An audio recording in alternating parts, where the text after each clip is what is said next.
नमस्ते दोस्तों, स्वागत है आप सभी का एक बार फिर से आपके अपने चैनल भैया स्टॉक्स में। तो दोस्तों चलिए बात करते हैं एक पैनी स्टॉक के बारे में, राइट। और अगर आपका कुछ सुझाव है, अगर आप इस स्टॉक के बारे में रिव्यू चाहते हो तो डेफिनेटली आप हमें मैसेज कर सकते हो नीचे कमेंट सेक्शन में। और साथ में आप हमें इंस्टाग्राम, टेलीग्राम, ट्विटर में फॉलो कर सकते हो, सभी लिंक्स आपको नीचे मिल जाएंगे। और साथ में अगर आपको पास्ट में कुछ स्टॉक्स में पैसा बना है हमारे, ठीक है, तो डेफिनेटली आप हमें रीच आउट कर सकते हो हमारे इस नंबर पे जो है 784007624 5। अगर आपको कुछ पेड सर्विसेज चाहिए तो डेफिनेटली यहाँ रीच आउट कर सकते हो, ठीक है। और साथ में सबसे इम्पोर्टेंट बात बता दूं, मेरा सिर्फ एकमात्र यही नंबर है और कोई नंबर नहीं है, ठीक है। तो अगर कोई और दूसरे नंबर से आपको कांटेक्ट करता है तो प्लीज अवेयर हो जाना कि वो मेरा नंबर नहीं है, ठीक है। अब लेके चलता हूँ सीधा स्क्रीन की तरफ और हम किस स्टॉक की बात करें उसके ऊपर एक कंप्लीट अपनी मैं स्टोरी, अपना व्यू शेयर कर देता हूँ, कहाँ पर बेस्ट एंट्री बन सकती है और कहाँ पर स्टॉप लॉस लगाया जा सकता है एंड किस रिवॉर्ड के लिए, किस टारगेट के लिए हम इंतजार कर सकते हैं, कितना टाइम लग सकता है, देख लेते हैं इस वीडियो के माध्यम से। चलिए स्टार्ट करते हैं। तो दोस्तों जिस स्टॉक की मैं बात कर रहा हूँ इसके बारे में बात कर ले थोड़ा सा। अरे यार,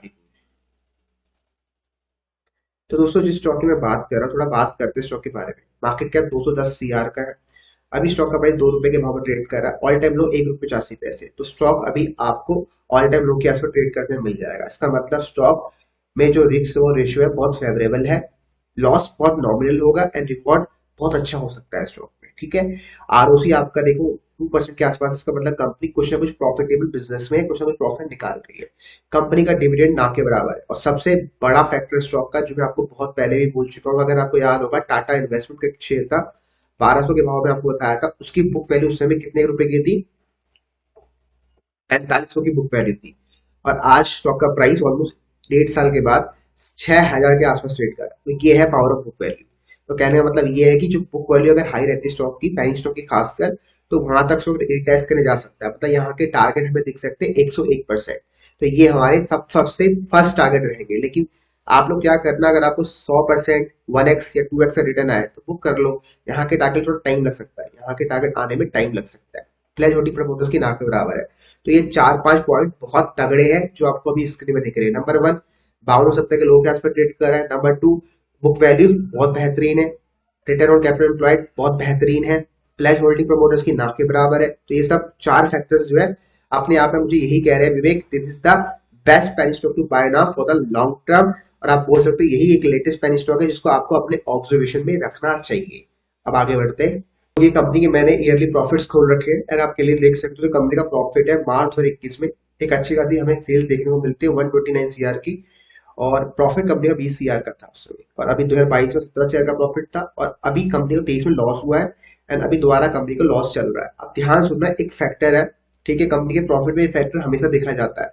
अब वो फैक्टर होता क्या है जो मैंने ऑब्जर्व किया है, राइट, वो होता क्या, एक फेज होता है हर कंपनी का। जैसे हम जिंदगी का फेज होता है हमारा, एक ऊपर जाते हैं, अप्स एंड डाउन आते रहते हैं। तो ऐसी जो प्राइस होते हैं, प्राइस बोल सकते हो, मतलब कंपनी की जो प्राइस होते हैं, कंपनी के प्रॉफिट्स होते हैं, उसमें भी एक उतराव, अप्स एंड डाउन आते रहते हैं। कैसे आते हैं वो देखो, एक आता है फेज प्लस का, एक आता है फेज माइनस का, ठीक है, फिर एक फेज आता है प्लस का। ये जिंदगी में भी होता है कि भैया एक अच्छा फेज आया आपका प्लस का, फिर एक नेगेटिव फेज आता है, उसको बोलते हैं माइनस का, कंसोलिडेशन फेज आता है। तो अभी कंपनी का एक फेज चल रहा है नेगेटिव वाला। तो ध्यान से सुन लो, जो मैंने ऑब्जर्व किया है बड़े लोग कैसे प्ले करते हैं, वो इस फेज में एग्जिट करते हैं, वो इस फेज में प्रॉफिट बुकिंग करते हैं और वो इस फेज में एंट्री करते हैं, इस फेज में एंट्री करते हैं, बाय करते हैं मतलब, और इस फेज में एग्जिट करते हैं। तो ये फेज हमेशा चलता रहता है। तो अभी का मतलब क्या है, 21-22 के फेज में उन्होंने एग्जिट किया माल। अब इस फेज में वो बाय करेंगे क्योंकि इस फेज में जो कंपनी का प्राइस है वो बहुत नीचे मिलता है, समझ गए। तो ये फेज बाय करने का होता है, ना कि सेल करने का होता है, जो मैंने ऑब्जर्व किया है, ठीक है। और साथ में ये जब फेज आएगा प्लस वाला, आपको वहां पर एग्जिट करना है, ठीक है भाई। तो ये सिंपल कॉन्सेप्ट समझ लो कि कैसे प्रॉफिट को आप एनालिसिस करते हो। मैं ऐसे इस तरीके से करता हूँ। तो मेरे हिसाब से बेस्ट प्रॉफिट है, मतलब अभी इसका फेज चल रहा है नेगेटिव वाला, और बहुत जल्द अगले 2-3 साल में आप खुद देख लेना इसका फेज जाएगा प्लस वाला। चाहे कंपनी को 20 करोड़ का 10 करोड़ का प्रॉफिट होगा और प्राइस आपका 2 रुपए से सीधा 20 रुपए हो जाएगा, ठीक है भाई। तो नजरों में रखिए इस वजह से भी। अच्छा लगा वीडियो लाइक करो यार, शेयर करो, कमेंट करो। तो दोस्तों मैंने अब कंपनी के शेयर होल्डिंग पैटर्न खोला हुआ। तो ये होता है कंपनी का बैकबोन। इससे पता चलता है कि कंपनी लॉन्ग टर्म और शॉर्ट टर्म में क्या कर सकती है। तो ध्यान सुनो, कंपनी का शेयर होल्डिंग पैटर्न है वो इतना बेहतरीन नजर नहीं आ रहा है। ठीक है। प्रमोटर्स की लगातार यहाँ पर सेलिंग हमें देखने को मिल रही है, तो ध्यान से सुन लो। अब आपको क्या करना है, आप बोलोगे सर इसको देख के क्या हम स्टॉक को बाय नहीं करें? बिल्कुल करो। देखो, मैंने आपको 5 फैक्टर बताए। फैक्टर क्या क्या है? कंपनी का प्रॉफिटेबल बिजनेस होना चाहिए जो हमें दिख रहा है, ठीक है। साथ में कंपनी का बुक वैल्यू हाई होनी चाहिए जो दिख रही है। कंपनी का प्राइस आपके फेवर में होना चाहिए जो दिख रहा है, मतलब 3 चीजें फेवर में है। बस एक चीज फेवर में नहीं, जो है सीरोटिक पैटर्न। तो भैया अगर 5 में से एक चीज नहीं है फेवर में, 4 चीज काम कर रही है, तो आप स्टॉक को तब भी बाय कर सकते हो। ये मेरी प्रिडिक्शन कहती है, मेरी एनालिसिस कहती है, तो मैं डेफिनेट स्टॉक को बाय करूंगा। इवन मैंने करा हुआ भी है, ठीक है। और साथ में यहाँ पर कुछ बोल सकते हो हिडन प्रमोटर्स है। अगर मैं इन सबको ऐड करूँ 2-2% तो मोटा मोटी यहाँ पर 20% के आसपास रियल प्रमोटर्स है।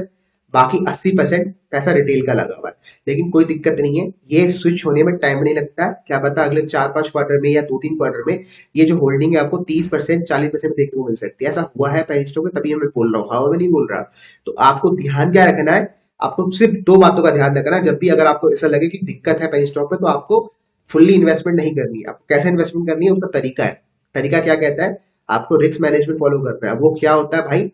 देखो बहुत सिंपल है। आप एक कैपिटल डिफाइन कर लो हर पेनी स्टॉक में। जैसे मान लो मैंने स्टॉक में 30,000 रुपए डाला हुआ है। अब 30,000 का मेरा जो रिस्क है बस वो है 4-5 हजार रुपए का। मतलब 4,000 का मेरा लॉस है, एंड जो रिवॉर्ड रहेगा इस लॉस को होके वो है 40 से 50 हजार रुपए का। तो इस तरीके से प्लानिंग करो। तो मैंने भी स्टॉक में इन्वेस्टमेंट कर रखी है। मेरा जो स्टॉप लॉस बनता है स्टॉक में, आपको पहले बता दूं, 1 रुपए 80 पैसे, 1 रुपए 85 पैसे का बनता है। तो चाहो तो आप भी यही स्टॉप लॉस लगा सकते हो, और टिल 2 रुपए तक आप स्टॉक को ऐड कर सकते हो। मुझे लगता है पर्सनली ये स्टॉक यहाँ से शॉर्ट टर्म में आपको 14 से 20 रुपए का टारगेट दिला सकता है, लेकिन उसको आने में टाइम लगेगा, राइट। लेकिन आप क्या करो, आप 1x और 2x के लिए वेट करो। जैसे ही 1x 2x होता है, ठीक है, आप स्टॉक में प्रॉफिट बुकिंग कर सकते हो। अब आप बोलोगे सर स्टॉक का नाम क्या है, तो स्टॉक का नाम देख लो, ये है। स्टॉक का नाम केबीसी ग्लोबल है। आपका एनएससी बीएससी दोनों में काम करते हुए स्टॉक दिख जाएगा। स्टॉक को नजरों में रखिए। यहाँ से स्टॉक आराम से डबल तो हो सकता है, ये मुझे लगता है, लेकिन स्टॉक को आपको लगाना है 1 रुपए 80 पैसे, 1 रुपए 85 पैसे का, जो मैं खुद लगाने वाला हूँ, ठीक है। रिपीट कर दूं, केबीसी ग्लोबल अच्छा लगता है 2-3 रीजन से। स्टॉक की बुक वैल्यू 14 रुपए की है। कंपनी में जो अभी फेज चल रहा है वो नेगेटिव फेज चल रहा है इन टर्म्स ऑफ प्रॉफिट, लेकिन बहुत जल्द कंपनी के प्रॉफिट बढ़ सकते हैं। और साथ में जो प्राइस है बहुत अच्छा लग रहा है, रिवॉर्ड काफी बड़ा है। स्टॉप लॉस 1 रुपए 80 पैसे, 1 रुपए 85 पैसे का है। यहाँ से 1x 2x भी हो सकता है। जो फाइनल टारगेट स्टॉक है हमारे वो 14 रुपए के, ठीक है, जिसको आने में टाइम लग सकता है। तो ये मेरा खुद का पर्सनल व्यू है, प्लीज खुद की स्टडी ऐड करना। बाकी मिलते हैं अपने अगले वीडियो में अगले किसी दूसरे स्टॉक के अपडेट के बारे में। अगर आपको किसी स्टॉक का अपडेट चाहिए, आपके जो स्टॉक है, ये जो कमेंट करिए, मैं डेफिनेटली उसका वीडियो लेके आ जाऊंगा।